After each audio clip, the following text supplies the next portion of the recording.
Assalamualaikum warahmatullahi wabarakatuh. Wassalatu wassalamu ala asyrafil anbiya wa mursalin wa ala alihi wa sahbihi ajmain, amma ba'd. Pertama-tama marilah kita panjatkan puji syukur kehadirat Allah Subhanahu wa taala, yang mana pada hari ini kita semua masih diberi kesehatan, kesempatan untuk melaksanakan aktivitas seperti biasanya. Baiklah, perkenalkan, nama saya Andi Muhammad Adli R. Saya berasal dari Kabupaten Kolaka, Kecamatan Samaturu, Kelurahan Tusiba, alumni SMK Negeri 1 Samaturu. Hari ini kita akan mempelajari mengenai pembelajaran SKI atau biasa disebut sejarah kebudayaan Islam, tentang pembaruan dan modernisasi Islam.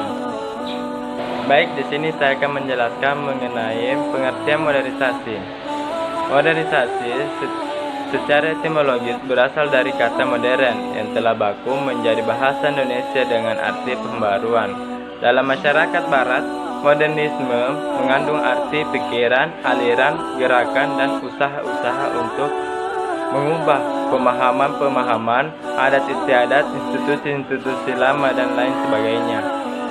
Ada beberapa komponen yang menjadi ciri suatu aktivitas dikatakan sebagai aktivitas pembaruan, antara lain yang pertama, baik pembaruan maupun modernisasi akan selalu mengarah kepada upaya perbaikan secara simultan.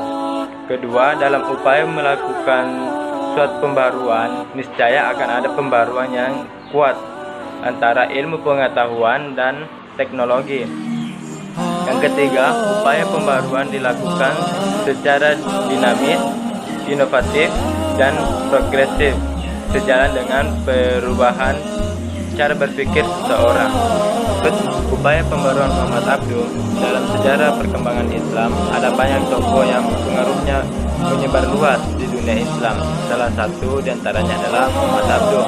Jadi pembaruan sampai saat ini masih hangat diperbincangkan dan dikaji terus-menerus oleh akademisi yang masih sangat haus dengan ide-ide pembaruan untuk memajukan Islam. Berbagai upaya pembaruan yang telah dilakukan oleh Muhammad Abduh tak lain adalah merupakan hasil dari akulturasi berbagai pengalaman hidup yang telah dilakukannya. Umat Islam pada abad ke-19 sampai dengan pertengahan abad itu berada dalam keadaan sumut. Selain itu, kefanatikan terhadap pemahaman keagamaan yang bercorak tradisional sudah melembaga dengan kuat. Umat Islam sudah merasa cukup dengan pemahaman keagamaan tradisional. Adanya interpretasi baru dianggap suatu yang ganjil dan dianggap menyimpang dari ajaran Islam. Upaya pembaharuan Muhammad Abduh. Yang pertama, pemikiran keagamaan. Pemikiran pembaruan Muhammad Abduh dalam bidang agama antara lain tentang kemunduran umat Islam. Abduh berpendapat bahwa hal ini disebabkan oleh umat Islam itu sendiri tidak melaksanakan ajaran Islam yang sebenarnya. Mereka lebih cenderung pada tarekat yang ekstrem dan menimbulkan perkulturan syekh tarekat serta dijadikannya perantara dengan Tuhan. Yang kedua, pemikiran kependidikan. Abduh lebih dikenal sebagai seorang pendidik karena sepanjang hidupnya dia tidak pernah lepas dari memberi pengajaran baik di Al-Azhar, Darul Ulum, ataupun di rumahnya sendiri. Namun keinginan untuk menjadi seorang pendidik, terutama menjadi syekh Al-Azhar, tidak pernah terwujud, walaupun sebenarnya Muhammad Abduh sudah tidak diragukan lagi. Hal ini disebabkan karena ketidaksenangan penguasa terhadap ide-idenya, sehingga sampai akhir hayatnya ia dikecilkan. Namun demikian ia masih bisa memberikan terobosan kepada Al-Azhar melalui para murid-muridnya. Pemikiran Muhammad Abduh dalam pendidikan meliputi yang pertama, sistem dan struktur lembaga pendidikan. Yang kedua, kurikulum. baik itu kurikulum Al-Azhar, kurikulum sekolah dasar, kurikulum sekolah menengah, dan sekolah kejuruan. Yang ketiga, metode. Muhammad Abdul mengubah cara memperoleh ilmu dengan metode hafalan dengan metode rasional dan pengetahuan.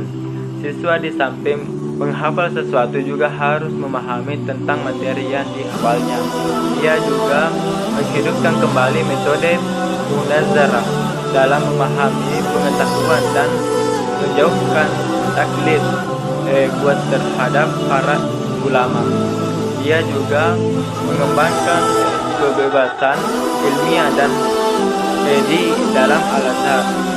Selain itu juga, ia juga membuat metode yang sistematis dalam menafsirkan Al-Quran yang didasarkan pada 5 prinsip, yaitu yang pertama, menyesuaikan peristiwa-peristiwa yang ada pada masanya dengan nas-nas Al-Quran.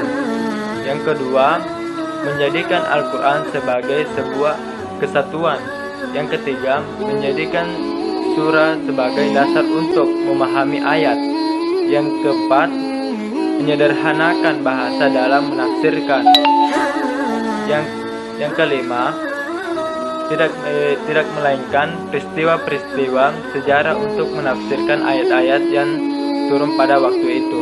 Selanjutnya, pembaruan politik. Dalam bidang politik, Muhammad Abdul sebagai dalam kutipan Rizan Rusdim berpendapat bahwa kekuasaan negara haruslah dibatasi oleh konstitusi. Pemerintah wajib bersikap adil terhadap rakyatnya. Sebaliknya, terhadap pemerintah yang adil, rakyat harus patuh dan setia. Muhammad Abdul menghendaki kehidupan politik yang demokratis, yang didasarkan atas musyawarah. Selanjutnya, pembaruan hukum. Pembaruan hukum secara praktis dilakukan oleh Abdul setelah ia menjabat sebagai mufti negara. Di lembaga ini ia banyak mengeluarkan fatwa-fatwa keagamaan dengan tidak menganut